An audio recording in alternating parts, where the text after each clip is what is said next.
Okay, so Be'ezras Hashem, something that I've been spending some time reading is my Saba, Rav Yisrael Rosenfeld, Schusir Alenu's biography. Now, my Saba was a Heliga person, an incredibly special person who grew up in a deeply rooted Satmar family from Chust. His father was a very close friend, Talmud of Rav Yoelish, even before Rav Yoelish became the Rebbe of Satmar back when he was a Rosh Hashiva. And in my Saba's journeys, in my Saba's process, there was a real encounter with the depths of Hasidus. And then after the war, after Auschwitz, there was a real disconnection to Hasidus. And then throughout my life, there was also, in the life of my brothers, there was certain warnings against learning Hasidus. Once he saw us learning Hasidus, there were certain warnings against the levush of Hasidus. Once he saw that there was some element of the levush of Hasidus, there was a certain warning about connecting to tzaddikim as a result of learning Hasidus. But my Saba was a person who really worked through and came out the other side with a deep connection to Hasidus that underwent all of its various changes and shifts to create his experience as a modern Orthodox educator who taught young children Gemara learning on the most basic level, but was always filled with a fire and a faith of Hasidus, a quiet one, a simple one that enabled him to move forward in the depths of his nightmares, in the depths of his memories, and the depths of his pains. Now, one story that I find myself to think about a lot, and I was thinking about on Tisha B'Av from my Saba, is a story of what happened when he was working in the Canada section of Auschwitz, which is where they would work through the possessions of other individuals, other Jews who had come to the camps and had their possessions stripped away from them. And my Saba was there working with a Dayan from the town of Chus, the Heilige Talmud Chacham, as my Saba used to recount the story. And the story goes, as he told over to my father, that the Dayan said, Srulka, it's going to be sukkah soon. It's going to be sukkah soon, and we have to try and collect some bread to be able to make a leishev basukah. And the reason they would be able to make a leishev basukah was because this Dayan had identified a plank of wood in a particular area that if you dug underneath it enough, you would be able to kind of sit and perhaps make a bracha. So my Saba started saving up his bread. And eventually it came to the night of Sukkot. And this Dayan said, Srulka, come, it's time to make a bracha of leishev basukah. And they ran underneath this plank of wood with their residual remnants of abject bread provided, and they made a leishev basukah. Now, my Saba told over to my father, he said that he was absolutely certain beyond the shadow of a doubt that Mashiach Tzidkenu would come in that moment as a result of the Mesiras Nefesh, as a result of the abject suffering, as a result of the pain and the unimaginable difficulty that was taking place at that time. My Saba was absolutely convinced. And so when my father heard this story, he said, but Dad, ultimately Mashiach didn't come. And when you looked out through the cracks in the wood, you didn't see the stars like the Gemara in Sukkot describes. You saw the smoke from the crematoria. And so what did you do? And my Saba looked my father straight in the eyes and he says, that's up to HaKadosh Baruch Hu. We started preparing wicks for Hanukkah. And in that Maisa, I believe, is the crux, is the Evan HaShasiyah of what Teres HaChasidus, at least as I understand it from the blood of my family, is what Teres HaChasidus is coming to teach us. That there are two perspectives that one can utilize when looking at reality. The first perspective is the temporal linear perspective that sees things as undergoing the perpetual process and change of past, present, and future. And the past is something that is undone, and the present is simply a time for preparation towards a future goal. And preparation is only seen as valuable in the light of what the eventual goal is going to be. If ultimately I arrive at my goal, then retroactively, the light of the goal will reflect itself back onto the process and illuminate the process with significance, because the process clearly led to a goal. But God forbid, if the process doesn't lead to a goal, then it's going to be seen as extra, failed, meaningless, and insignificant. Now, this perspective of this deep split between process and goal, something that we've spoken about so often, is obviously a result of the primordial cataclysm that takes place at the very outset of reality, especially human history, which is the Chet of the Aretz. Even before the Chet of Adam Harishon in Achilas Eitz Hadas, we see the Chet of the Aretz, that HaKadosh Baruch Hu desired, so to speak, from the land. And Rav Kook Sklusi Aleinu, as other tzaddikim do as well, discuss this Nakuda in particular. Rav Kook discusses it, I believe, in Oras HaTshuva in Perek Vav Os Ches, that what HaKadosh Baruch Hu wanted was that, in truth, the trees should have been created eitz pri otza pri. They should be a fruit tree that creates fruits. And instead, because of the chet of the aretz, because of the transgression of reality itself, even prior to the transgression of human beings, because nothing was ever perfect. Human beings did not destroy some previous sense of perfection. Things were set up deliberately imperfect so that human beings could come in contact with the process of owning our imperfection and coming closer to God specifically through our imperfection. So the game was somewhat set up ahead of time, something that we'll discuss, and the tzaddikim of Ishbitz, Radzin, the Leshem, all of the tzaddikim really speak about. But suffice it to say that in truth, prior to the chet of Adam and Chava of eating from the tree of knowledge, good and evil, there was a chet of the aretz that instead of creating a tree, a fruit tree that makes trees, there were plain trees that made fruits. So instead of seeing an eitz pri, oisa pri, a fruit tree making fruits, instead we just had a regular tree that makes fruits. And the way that tzaddikim are masbir it as follows, is that the eitz represents the process. The bark of the eitz represents the process, and the fruit of the tree represents the goal. Now, generally speaking, in our vision of process, we split between the tasteless bark, the meaningless process, and the ultimate tastefulness of the goal itself.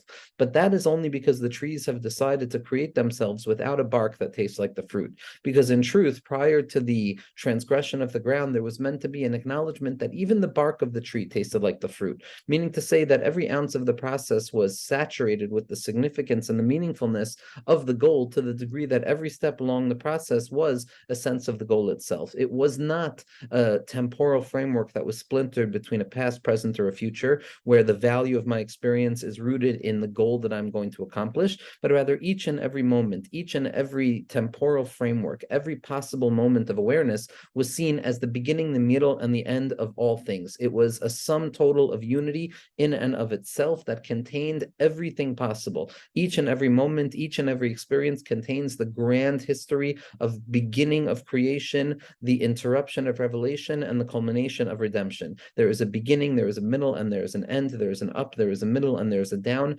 inherent within each and every moment. And each and every moment, from the healthy perspective of a fruit tree that makes trees, of tam ha'etz ketam ha'pri, as things were truly supposed to be, each and every moment is seen as valuable, insignificant of what happened beforehand or what will happen after. This moment is a nitzchias. This moment contains all possible iterations of expression, as the Leshem Shabbat Chalama writes, Hakol hu bakol, everything is in everything, or as the Rashash writes, Hakol yesh, everything is available. Now, the Or of Chasidus, and the Or of Pnimiyas HaTorah awoke to the issue that as a result of the transgression of the earth, as a result of the transgression of reality, human beings can't live with that mindfulness of finding everything I possibly need in this moment right in front of me, irrespective of what happened yesterday and irrespective of what I'm worried about happening tomorrow. Yes, I plan based on what happened yesterday. Yes, I need to plan in accordance with what I think will happen tomorrow. But in this moment, when I shut the planning off, I am fully present in this moment, right here, right now. Ata, right now. Right now, right now, right now. And in the right now is contained everything a person possibly has to find. Hasidus was fully aware of what happens when a person loses sight of that ability to be present. A person is torn asunder by the temporal sway of things, by the feeling of having missed out and lost opportunities associated with the sadness of the past, with the anticipatory dread and fear over the anxiety of the future, and the disappointment found in the scarcity and the deficiency of each moment.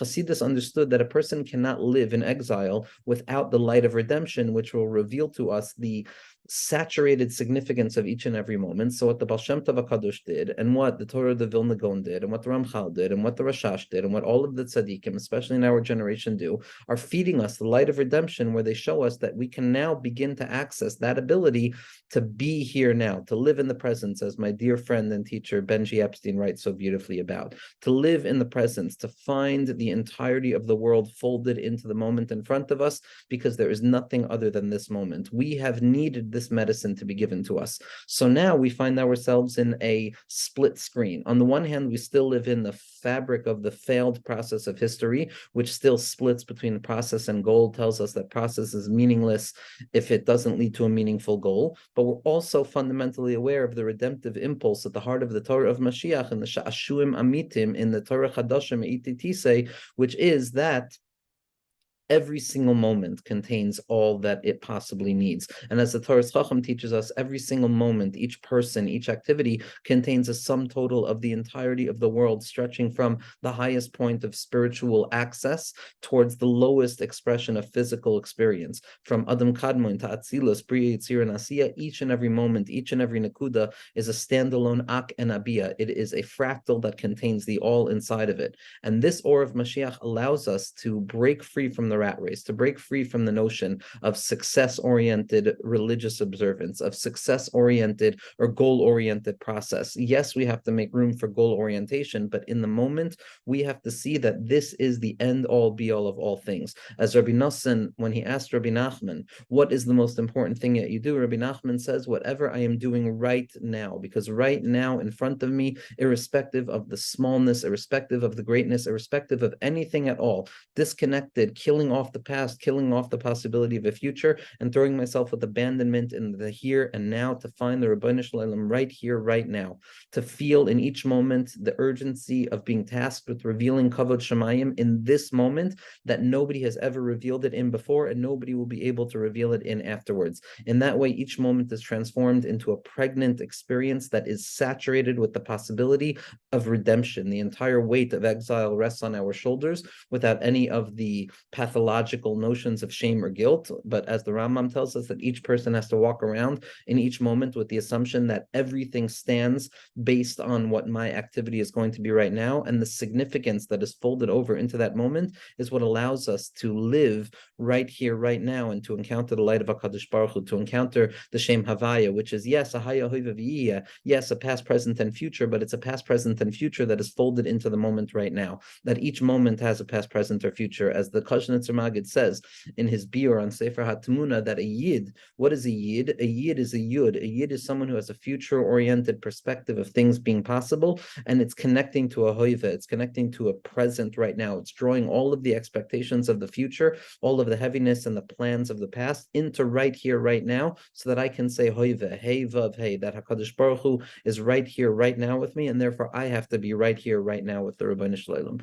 And with this reorientation of the value of the moment, I see in my Sabbath story that from the old perspective, in abject suffering, if Mashiach didn't come in this moment when you were convinced Mashiach was going to come, then doesn't that tell you that all your expectations of Mashiach in the past were faulty? And doesn't that shine light on what all your expectations of Mashiach are going to be in the future, that they're going to be faulty also? And that type of perspective that's rooted in the pain of failure and the anticipation of continued failure leads to hopelessness of the present moment. But what my Saba was teaching me, what my Saba was drinking from in the light of Hasidus and the light of Tzaddikim, is that it doesn't make a difference what the outcome is. The outcome is up to the Ribono Shel Olam. It has nothing to do with me. As a human being, as a Baal Bechira, I have to lean into each and every moment, no matter how abject, no matter how difficult, with the full belief that right here, right now, Mashiach Tzidkenu can come. And in truth, in that moment, Mashiach did come from my Saba. Mashiach did come in that notion of Mesiras Nefesh and that ability to be Makadesh Shem Shemayim, Beino Levein Atzmo, where he was able to uncover the light of Kavod Shemayim in the hellish camps of Auschwitz, in the hellish place of that sukkah that was buried into the mud, like the Maisa from Rabbi Nachman and Hasheva Bat Larim, where the Chasana takes place, teaching me that yes, in each and every moment, irrespective of what the result is going to be, one can find nitzchias, one can find power, and that confidence of the power of Emunah, deeply trenched within the present focusedness of this moment, is what gives the power to prepare the wicks for Hanukkah as well, to move forward and to do the next right thing, to uncover a little bit more all rightness, and to live in this moment, to be a Yid who's a Yud that's Makasher to Hoive, where we fold every possibility into this present moment, and we realize that right here, right now, Tekef Umiyad Mamish, we have the ability of uncovering the light of Mashiach in our own lives, and then eventually, when we can all tap into this momentary consciousness of right here, right nowness, then the eventual historical Mashiach will arrive as well, Be'ezras Hashem.